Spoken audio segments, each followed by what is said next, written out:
Olá, meus irmãos, minhas irmãs, louvado seja nosso Senhor Jesus Cristo, para sempre seja louvado. Hoje, sábado da 13ª semana do tempo comum, e juntos vamos meditar o Evangelho que está em Mateus, capítulo 9, versículos do 14 ao 17. E caro irmão, irmã, o Evangelho de Jesus é essa proposta de uma vida nova, um Evangelho de amor, mas que precisa ser contemplado, ser recebido também por uma alma renovada, porque podemos receber a mensagem, ouvir a mensagem, conhecer a mensagem, decorar a mensagem, mas não viver a mensagem. Podemos conhecer o amor, anunciar o amor, falar do amor, mas é necessário que vivamos o amor. Essa é a missão de Jesus. Fazer com que nós possamos ter a nossa vida renovada, ter o nosso ser transformado nele, por ele e com ele. E o Evangelho vai dizer assim: naquele tempo, os discípulos de João aproximaram-se de Jesus e perguntaram: por que razão nós e os fariseus praticamos jejum, mas os teus discípulos não? Disse-lhe Jesus: por acaso os amigos do noivo podem estar de luto enquanto o noivo está com eles? Dias virão em que o noivo será tirado do meio deles, então sim, eles jejuarão. Ninguém coloca remendo de pano novo em roupa velha, porque o remendo repuxa a roupa e o rasgão fica maior ainda. Também não se coloca vinho novo em odres velhos, senão os odres se arrebentam, o vinho se derrama e os odres se perdem, mas o vinho novo se coloca em odres novos, e assim os dois se conservam. Palavra da salvação, glória a vós, Senhor. E meu irmão, minha irmã, veja como que a lei na época era severa.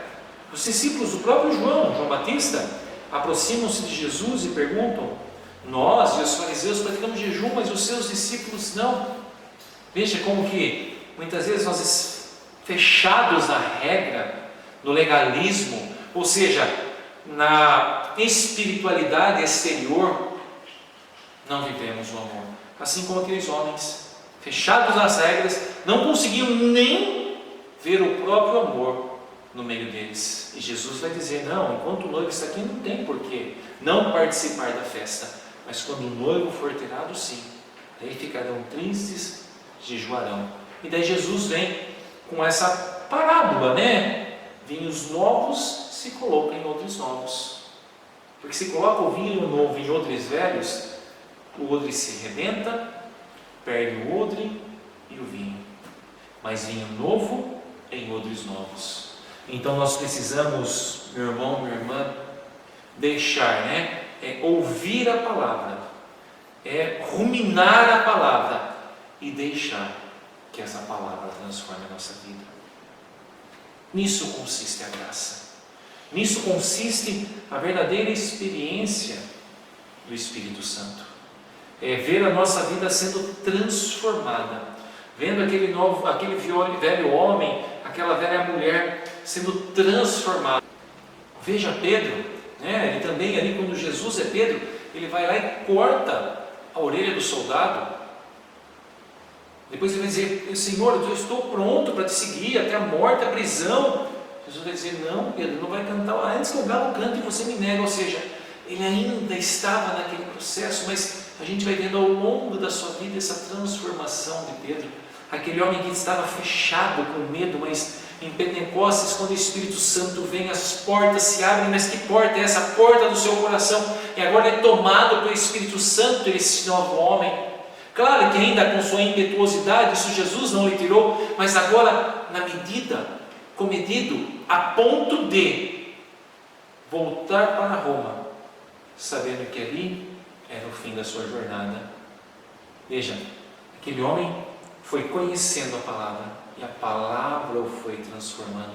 A palavra ali e a vida de Pedro era condizente, Claro, eu falo isso, mas quantas coisas, Pedro, maravilhoso homem, mas eu quero dizer isso, porque a palavra foi transformando aquele homem, e assim tem que ser conosco. Nós precisamos conhecer, palavra, pregar a palavra, mas acima de tudo, precisamos deixar com que essa palavra nos transforme. De que forma?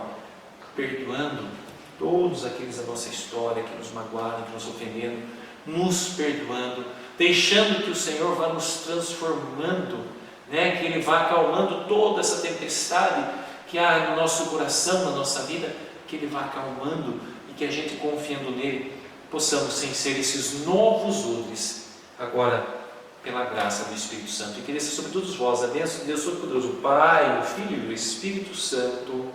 Amém.